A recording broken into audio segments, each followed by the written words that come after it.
All right, good evening, my friends. The most important story of the day is the Nord Stream 1 and 2 pipeline that delivers natural gas from Russia to Germany was likely sabotaged. No, we'll just say it. It was sabotaged, my friends. So, first, Germany. This is a zero hedge, not the greatest of sources, but it'll work. It has the great collection of all the good stuff here.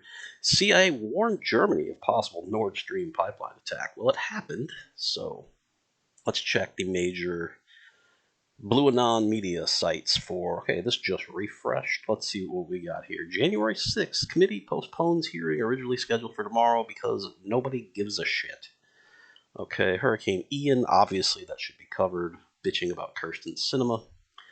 Uh, January 6th, it's got to be in here somewhere, doesn't it? Yeah, there we go. Why the January 6th committee wants to chat with Robin Voss because they don't have anything else to fucking do. Bitching about Carrie Lake, bitching about Ron DeSantis. Uh, what else do we got going on here? Bashing Trump. Uh, God. So anyway, not much going on here in the pipeline, about the pipeline on MSNBC. So I looked at NBC News, nothing there. CNN.com. Hurricane Ian, prominently featured, should be. And we've got, let's see, COVID 19, vaccination causing issues with menstrual cycle. Yeah, we talked about that about 18 months ago. So, January 6th. Uh-oh, I'm going to sneeze. Bitching about Joe Manchin. Drafted to fight in Ukraine. Nothing. There was something on CNN earlier, but I guess they just didn't think it's not that important anymore, even though it's the most important story of the day. And then Washington Post, Hurricane Ian, of course. I'm in the path, my friends. I will not evacuate. Fuck that. We got this shit. They will blame Ron DeSantis and climate change for this, even though it has nothing to do with either, my friends. Hurricanes happen. They've always happened. Recency bias. Okay, someone bitching about Madison Cawthorn. Chess story is more important than the major supplier of natural gas to Germany and Central Europe. But they did feature a story in it here. So, possible European leaders blame Russian sabotage after Nord Stream explosions. That's a very interesting take on it, my friends. Well, now you at least know the narrative they're going to push, but Russia has no vested interest in sabotaging its own hardware. I mean, think about it. You got to figure who's going to benefit the most out of this. I think the number one beneficiaries could be China, number three, Ukraine, number two, and the United States, number one. I'm not suggesting that it happened, that it was sabotaged by the United States, not at all. But, Occam's a razor sometimes. So the CIA warned Germany weeks ago about the coming attack on natural gas pipelines, Nord Stream 1 and 2, from Russia to Germany. Russia could have pulled off such an attack, but it's difficult to see whether Russia or Ukraine could have had an interest in such an incident. I mean, other candidates are Russian false flag, but highly doubt it. Russia's best interest is to keep the gas flowing to Ukraine, my friend. We can close that. We can see it. So there's the CIA. But the stunning silence of our mainstream media, well, at least Washington Post has staked the claim on the narrative. From Ukraine's point of view, the permanent interruption of gas supplies from Russia to Germany would be a possible interest in the room. On the contrary, there would be immense political disadvantages that could arise from such an attack. Sorry about that. And here we go. Ukrainian special forces are not trusted to take on such an action. In respective places, the Baltic Sea is about 70 meters deep. It's only 210 feet, but still, you can't just hop up off the couch in a drunken stupor, slap on a wetsuit, and go diving in 70 meters of water. You will likely probably die. Anyway, the Russian forces, on the other hand, it was said, can be trusted with such an operation in terms of capability. I would assume the next line is also SEAL team. The Navy SEALs have the ability to do underwater demolition in these conditions, my friends. And you're going to see there are several very strange coincidences. And I don't believe in coincidences, so we'll just continue. The Prime Minister of Denmark Met Fredrickson told reporters that the Nord Stream pipeline damage are deliberate actions and not an accident. It originally was reported as a leak in Nord Stream 1. Now, Nord Stream 2 was pressurized but not operational, and that was basically not certified by the greenies in Germany. Now, people have been protesting over them not certifying that pipeline because they want gas this winter. Those selfish fuckers. So Nord Stream 1 was basically shut down, but it was probably operating at 20% capacity because the pipeline is never really truly empty. So, anyway, another update. Natasha Bertrand, CNN's White House national security reporter, said the Beijing Biden administration is not going to speculate the cause of the Nord Stream pipeline system damage to NS1 and NS2. Very curious. They usually get right out in front of a narrative, but not this time, not yet. Again, this has a kind of a Hunter Biden's laptop kind of feel about it, where they're just going to kind of pretend it's not happening, even though it's of extreme importance, especially to Europe. So, Secretary of State Blinken cites initial reports that the Nord Stream leaks. That's this afternoon. May be the result of an attack or sabotage, which he said are not confirmed. If they are confirmed, such an attack is in no one's interest. Okay, so January 27th, Victoria, fuck the EU, Newland.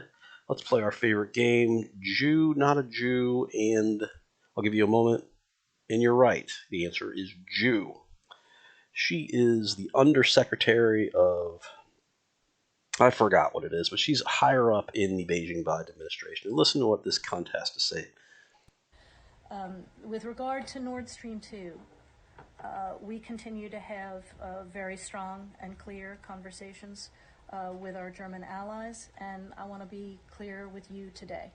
If Russia invades Ukraine, one way or another, Nord Stream 2 will not move forward. Okay, let's check that again, make sure we didn't mishear it. Oops. Today, if Russia invades Ukraine, one way or another, Nord Stream 2 will not move forward.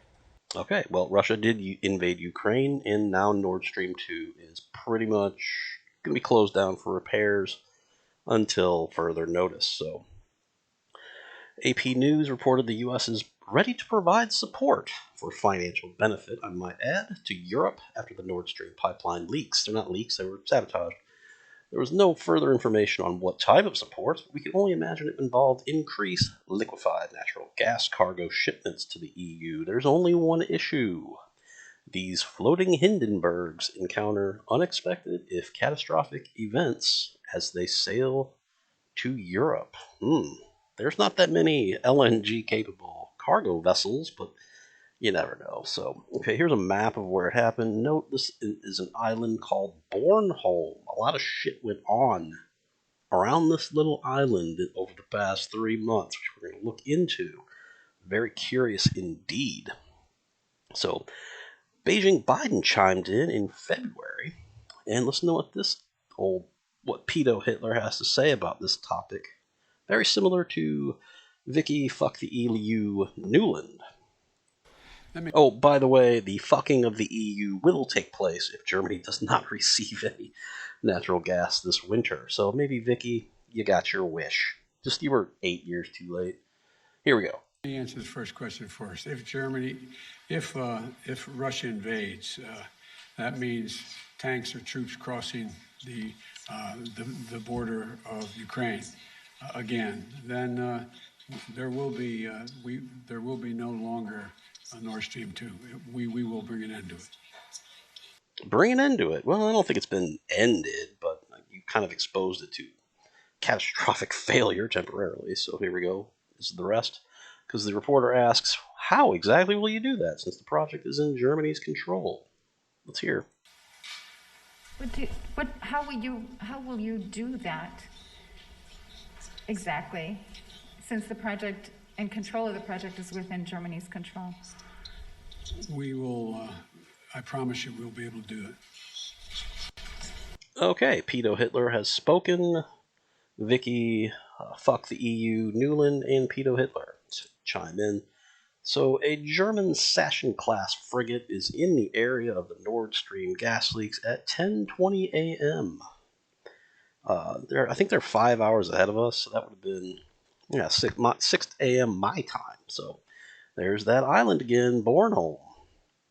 So people are like, well, what are they sending that there for? You use frigates to to practice anti-submarine warfare, you dipshits. So anyway, so literally people have a supercomputer in the palm of their fucking hand, and they can't look up the purpose of. They can't just bother to search for Sachin class frigate and see what the fuck they can do. That's how lazy these douchebags are on the internet. God, you give people an unlimited uh, access to information, and they get just even more stupid. So this is Eugipus. I'm not sure. Someone just sent this to me earlier today. Eugipus, the Plague Chronicle Substack. Apparent sabotage disables Nord Stream 1 and 2, cutting off all direct gas supply to Germany from Russia. Okay, so let's just skip down to this highlighted part. So we're just assuming that it is sabotage. It's pretty much confirmed now. We'll go with that. Who did it, though? That's really the question. This is who Germany thinks did it. With regard to responsibility, two possibilities are being discussed. First, according to the initial speculation, Ukrainian. Don't think they have the means to do that without some other people's involvement. Or, here's the key, Ukrainian affiliated forces. Who is he throwing the bus on? Probably the United States or NATO. So, with the temporary shutdown of the Nord Stream pipelines, gas deliveries from Russia to Germany and Central Europe would only be possible via the Yamal pipeline running through Poland. So Poland has a vested interest in Nord Stream 2 being shut down, I think. Or the Ukrainian pipeline network. Huh. How would Ukrainian or Ukrainian allied forces benefit from that? Why, Russia has to pay transit fees and maybe 10% to the big guy. Again, the Biden crime family, man, they are the worst. So, okay, we'll move on from that. This is very curious here. SeaPowerMagazine.org. I think there's absolutely no bias in this. So, June 14th, 2022, BaltOps, that's Baltic Ops, obviously, the perfect opportunity for research and resting new technology. It's probably supposed to be testing. Those keys are next to each other.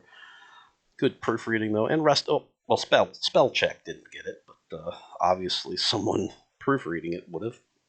Anyway, in the Baltic Sea, a significant focus of BaltOps every year is the demonstration of NATO, get this, mine hunting capabilities, and this year the U.S. Navy continues to use the exercise as an opportunity to, here we go again, test emerging technology. The U.S. Naval Forces Europe - Africa Public Affairs said on June 14th. In support of BaltOps, U.S. Navy 6th Fleet partnered with the U.S. Navy Research and Warfare Centers to bring the latest advancements in, here we go, unmanned underwater vehicle mine hunting technology to the Baltic Sea to demonstrate the vehicle's effectiveness in operational experiments. Here we go again. Experimentation was conducted off the coast of Bornholm, Denmark. Boy, that place sure keeps coming up a lot, doesn't it? With participants from Naval Information Warfare Center Pacific, Naval Underseas Warfare Center Newport, and Mine Warfare Readiness and Effectiveness Measuring, all under the direction of the U.S. 6th Fleet. BaltOps is ideal location for conducting mine hunting experimentation due to the region's unique environmental conditions such as low salinity and varying bottom types. It's also critical to evaluate the emerging mine hunting UUV unmanned underwater vehicle technology in the Baltic due to its applicability with allied and partner nations. Very curious. Are they telling us in plain sight? I don't know. So you're wondering, any U.S. naval assets in the area recently? Okay, this is the USS Kearsarge, which is a Wasp-class amphibious assault ship, and it just happens to be located. It's basically right. It was last tracked 3 days ago, off exiting the English Channel. So that's that. 3 days ago would be 9/24. So it was tracked somewhat earlier. Okay, loaded again. This is again the USS Kearsarge LHD-3. It's labeled U.S. government vessel here. Why on September 21st? Where is it now? Where is it on September 21st? Why? It is literally traveling through the straits between Denmark and Bornholm. Huh. There are no coincidences, my friends. So anyway, you're probably thinking, well, what the heck? Okay, so this was basically flagged when it went through this area here, which is covered by this transmitter, I guess, at Lund. That's how they tracked that. So let's take a look here at Poland, especially the city Gdynia, I think. Gdynia.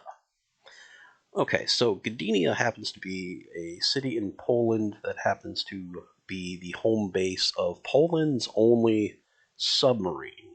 Now, Poland would have some vested financial interest in shutting down Nord Stream 2, but would they risk it? I doubt it, because they've been fucking rolled by Germany enough to know to not fuck around, not find out. So, again, most likely not them. And again, Gdynia, Bornholm, right here. However, and last but not least, September 14th, 2022, the USS Kearsarge LHD-3 and USS Gunston Hall LSD-44 arrive in Poland. The Wasp-class amphibious assault ship, USS Kearsarge, flagship of the Kearsarge Amphibious Readiness Group, and Whidbey Island Dock-class landing ship, arrived in Gdynia and Gdansk, Poland, respectively, for scheduled port visits September 14th, 2022. The port visits highlight the U.S. Navy and Marine Corps' commitments to the Baltic region and strengthens the relationship between the United States and Poland, a key NATO ally. Now, did they drop off a kind of like a Captain Willard, Colonel Kurtz mission that does not exist, nor will it exist, on September 14th, a week in advance? Actually, yeah, it's bordering on just 10 days in advance. I don't know. We don't know. But if we go back to the zero hedge story here, they hit the Nord Stream 1 pipelines twice up here, and this is Nord Stream 2. Whoever did this, now these spots are about 120 miles apart. So when they happened, one happened at like 4 a.m. on Monday, and one happened at 7 p.m. So easily that space could have been navigated. But if you notice that this is not in Polish waters, it's not in Sweden's waters, and it's not in Denmark's waters. It is just outside. Just outside. So it's in. All blasts seem to be outside territorial waters, but within the European Economic Zone. So this has potential legal implications regarding interference with sovereignty. It's also interesting the sheer size of methane bubbles, 1 kilometer in diameter, move it into Danish territory. And this is what the methane bubbles look like. That's huge, and that's somewhat dangerous, my friends. So. And Kyle Becker chimes in, no biggie, just a major net gas leak in Nord Stream 2. Well, Nord Stream 2 wasn't transporting gas, but it was likely pressurized, so we got that going for us.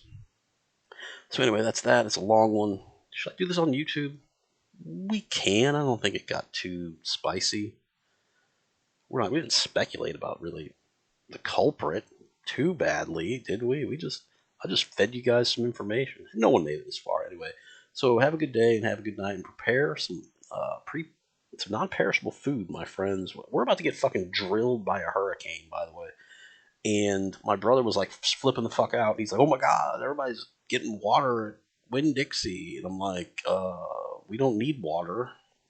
He's like, "Well, I'm gonna go get food so we don't run out. You need to get some non-perishable food, Steven." And I'm like, no, I'm good. I got plenty. I got plenty." And the cool thing is, if someone breaks into my house, I will shoot them. Oh wait, no, I'm sorry. I lost my guns in a boating accident. So anyway, that's that. That's all we're gonna do. Thanks for watching. Have a good day and have a good night, and God bless.